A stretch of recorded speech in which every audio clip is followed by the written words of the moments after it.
Ça a été les 400 kilomètres les plus longs de ma vie. Parce qu'à ce moment-là, tu sais pas dans quel état tu vas retrouver ta fille. Tu sais pas qu'est-ce qui lui a fait. Tu sais pas si elle est encore vivante. Tu sais pas si elle respire. Tu sais pas si... Il y a 30 millions de choses qui passent par la tête. Podcast Story réel. Je m'appelle Béor. Je suis là pour vous raconter l'histoire de ma fille, kidnappée le 2 janvier 2019 par un jeune schizophrène et que j'ai retrouvé à 400 km de Paris sans l'aide de la police. Le 2 janvier 2019, tout se passe bien jusqu'à 18h où je reçois un coup de fil de ma femme me disant que ma fille n'était pas rentrée, qu'il n'y a aucune nouvelle, qu'elle est sur messagerie. Et là, je rentre, tout simplement, je rentre au quartier, je commence à chercher un petit peu dans les petits coins dans le quartier où elle pourrait être éventuellement, où les jeunes se regroupent souvent. Et j'ai été rejoint par mon père, par mon frère, par 2-3 voisins. Et du coup, on a cherché partout dans le quartier, on l'a pas trouvé. J'ai compris qu'il y avait un problème, quoi. Je suis parti au commissariat, je me suis présenté au commissariat aux environs de 21h. Et là, du coup, je dis que ma fille a disparu. Et là, la réaction dans le commissariat était juste très froide, très neutre, très... Et après, ça a commencé à poser... On m'a fait patienter pour commencer, on m'a fait patienter pas mal de temps, parce qu'il était tout seul, soi-disant. Et après, par la suite, quand il m'a reçu à l'entrée, d'ailleurs, c'était le bureau dans lequel il m'a reçu, c'était vraiment dans le hall. Et à ce moment-là, il me pose des questions qui sont pas... voilà, quoi. Est-ce qu'elle fait ce qu'elle veut chez vous? Est-ce qu'elle est... c'est quoi la religion chez vous? Tu sais, les trucs qui devraient rien avoir... Là, je suis papa d'une jeune fille de 14 ans qui a disparu, je m'inquiète, tu me poses des questions sur ma religion, quoi. Arrivé à ce moment, faut arrêter les conneries, quoi. Le lendemain, quand je me suis rendu dans un autre commissariat pour un autre signalement dans le 19e arrondissement, là, on m'a dit que ce policier-là, au commissariat de Drancy, n'a rien fait, quoi. N'a rien fait du tout, il n'y a pas eu de signalement, il n'y a rien du tout. Donc, ça veut dire que je viens dans un commissariat, j'attends je sais pas combien de temps, et non seulement la personne me parle comme si j'étais un sous-humain, et en plus de ça, il prend même pas en compte que ma fille est en danger, quoi. Et du coup, c'est là que j'ai pris la décision de mettre la photo de ma fille sur Internet, sur Facebook à ce moment-là. Et j'ai mis c'est ma fille, elle a disparu, aidez-moi, quoi. Et là, ça a fait un effet boule de neige dont je m'attendais pas. Donc on s'est retrouvé très rapidement avec beaucoup de voitures et beaucoup de monde qui cherchait ma fille. Donc on a fait ça par secteur. Chaque secteur avait certains véhicules qui allaient, qui cherchaient vraiment partout, que ce soit les squats, que ce soit les endroits un petit peu paumés, les endroits abandonnés, les caves et autres. On a vraiment tout retourné pour retrouver ma fille. Jusqu'à ce qu'on m'appelle et qu'on me dise que ma fille traînait avec quelqu'un du quartier, etc. et tout, qui était mais qui avait une mauvaise influence sur d'autres gamins, quoi. Et après, par la suite, on est parti d'abord sur ce terrain-là, dans un premier temps. Et il a fallu qu'on cherche des informations sur cette gamine-là. On a trouvé des informations sur elle quand elle vivait seule et que sa tante vivait dans le département. Et après, à ce moment-là, on est parti pour aller voir la tante. Et quand on est arrivé dans le bâtiment, il y avait exactement 8 appartements qui portaient tous le même nom, quoi. Et c'est là qu'on a pris la décision avec deux amis à moi. Donc là, on était pas mal quand même à avoir eu cette information-là. Donc il y a des gens à qui j'ai dit de rentrer chez eux parce que ils étaient pas taillés pour ça. Parce que j'ai pris la décision de me faire passer pour un flic pour aller dans ces logements-là et poser des questions sur la disparition de ma fille. Et c'est ce qu'on a fait avec des amis à moi. Et on s'est fait passer pour des policiers tout simplement et on a fait des perquises, quoi. On est arrivé, on a fait des perquises chez des personnes jusqu'à ce qu'on trouve la tante en question. Et c'est là que la tante, elle nous dit je sais pas où elle est, etc. Après, c'était une femme d'un certain âge, donc il fallait pas trop la bousculer non plus, quoi.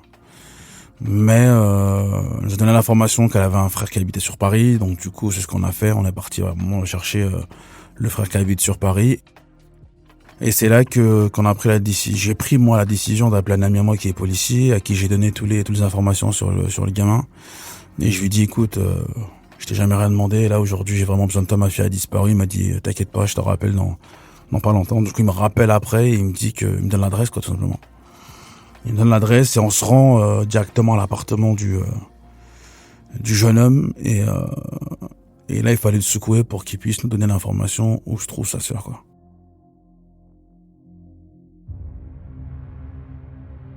Et là on l'a secoué vraiment, et après par la suite il a lâché. Au bout d'un moment il a lâché. Il appelle sa sœur et je l'ai au téléphone, je parle avec elle et elle me dit clairement que ma fille n'était pas avec elle, mais bon, elle est avec un tel, voilà, j'ai que son Instagram, quoi. Et à ce moment-là, il y a Cassandra qui était avec moi et Jean-Christophe. Donc Cassandra, c'est une fouine, hein, c'est une meuf, laisse tomber, c'est trop n'importe quoi, sur n'importe qui sur Internet. À ce moment-là, elle est partie sur le net, sur l'Instagram en question. Donc là, du coup, elle monte l'Instagram du jeune homme et elle me dit, regarde les écritures. Donc on regarde, on voit déjà sur l'Instagram que il y a une phrase qui est écrite dans une langue très ancienne avec une phrase satanique dessus. Déjà, ça nous met déjà une pression supérieure, quoi, tu vois. Et après, grâce à cet Instagram-là, on arrive à trouver l'Instagram de la sœur, on arrive à trouver l'Instagram de la famille. Et c'est là que Cassandra a fait le plus gros du travail, où elle est rentrée en contact avec la famille, elle a discuté avec la sœur, etc. et tout. Et jusqu'à ce qu'elle arrive au papa. Et c'est là que le papa nous dit au téléphone clairement que son fils est schizophrène, il est sous cacheton, qu'il a viré sa propre mère 3 jours avant et que il avait peur pour ma fille, tout simplement. Il me l'a dit clairement, il a dit au téléphone allez-y, j'ai peur pour votre fille. Parce que mon fils, il est sous traitement, quoi, il est pas bien, quoi. Et à ce moment-là, j'ai la maman du jeune homme au téléphone aussi, et qui me dit, il m'a frappé, elle pleure au téléphone, il m'a frappé. Heureusement, j'ai mon petit copain qui m'héberge chez lui pour l'instant. Je suis parti au commissariat, ils veulent rien faire. Je sais pas quoi faire. Et à ce moment-là, je prends la décision, pour la 3e fois du coup, de contacter la police, quoi, tu vois. Et là, j'appelle le commissariat d'Épinal, dans les Vosges, à 9h pile poil du matin, à 9h, je l'appelle. Moi, j'ai eu ma montre quand je les ai appelés. Et je leur dis, écoutez, je leur explique la situation. Ils me disent qu'en quoi le jeune homme en question était connu des services de police, qu'il le connaissait, etc. et tout. Et qu'ils allaient envoyer une patrouille au domicile directement. Et là, ils m'appellent à 9h30. Parce que je revois ma montre exactement une demi-heure, vraiment pile poil après.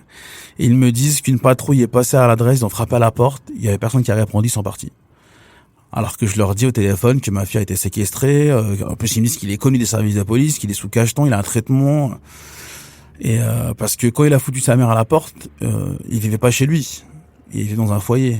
Donc du coup, il s'est barré il a fui le foyer, il est parti chez lui, et là, il a frappé sa maman, il l'a foutu à la porte, quoi. Donc quand ils m'ont dit ça, moi j'ai bugué, clairement. J'étais déjà prêt à partir. Et c'est là qu'on prend la route et direction Épinal, quoi. Et là, on a avalé le bitume. Tetush, celui qui conduisait, donc il a conduit vraiment très rapidement pour qu'on puisse arriver rapidement là-bas. Et arrivé sur la ville, on appelle la maman qu'on rencontre, qu'on voit qu'elle est en train de pleurer. Elle a commencé à pleurer. Elle était vraiment démunie, quoi. Elle était vraiment au bout de sa vie, la pauvre. Et à ce moment-là, elle nous donne les clés de l'appartement. Elle nous dit voilà les clés de l'appartement.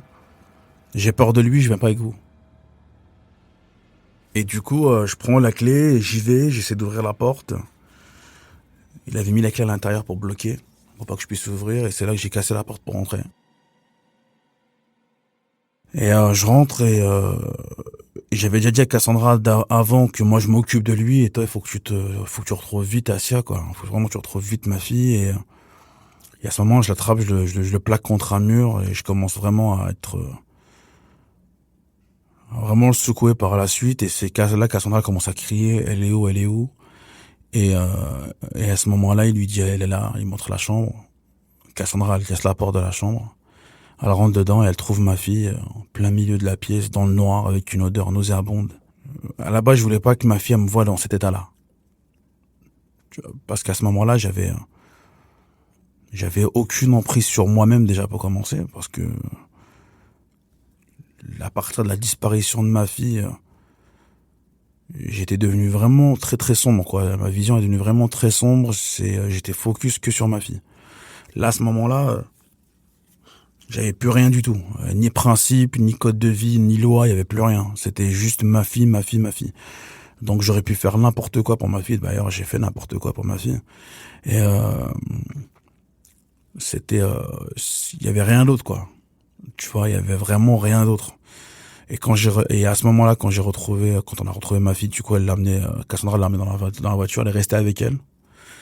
Et là, Tetoshi commence un petit peu à chercher dans l'appartement, à regarder un petit peu ce qu'il y a dans l'appartement. Et c'est là qu'il m'appelle et qu'il me dit, viens voir. Je vais dans la chambre. Il me montre des bocaux avec des insectes à l'intérieur, avec des araignées. Il m'appelle dans la cuisine. Il y avait, je sais pas combien 30, même voire 40 couteaux entièrement éparpillés sur le plan de travail dans la cuisine. Tout était crade, tout était sale dans la maison. Et à ce moment-là, Tetoshi prend le téléphone du jeune homme. Il le prend sur lui, il me dit regarde et tout. Du coup, on prend le téléphone. Et c'est par la suite qu'on a découvert qu'il y avait un calendrier satanique dedans. Et dans le calendrier satanique, 2 jours après que j'ai retrouvé ma fille, il devait faire saigner une jeune vierge. Donc je sais pas de quelle façon. Est-ce que ça allait être un viol ou ça allait être un meurtre? Je sais pas. Ça, Dieu seul le sait. Et lui le sait. Mais il y avait un danger imminent qui allait arriver, quoi. Donc je me dis que Dieu merci, j'ai retrouvé ma fille à temps, on va dire. C'était le plus important pour moi.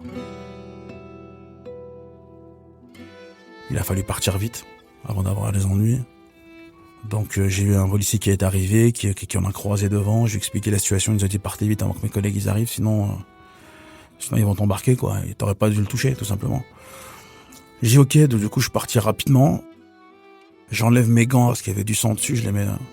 J'enlève mes gants, j'enlève ma veste et je les mets dans le coffre de la voiture et je rentre à l'arrière de la voiture où il y avait ma fille. Et c'est là que je la prends dans mes bras et la première phrase qu'elle me dit, c'est je savais t'allais venir. Podcast Story réel. On a tous une histoire à raconter. Ne manquez aucun épisode de Podcast Story. Abonnez-vous et mettez 5 étoiles sur Podcast Addict, Amazon Music ou Spotify.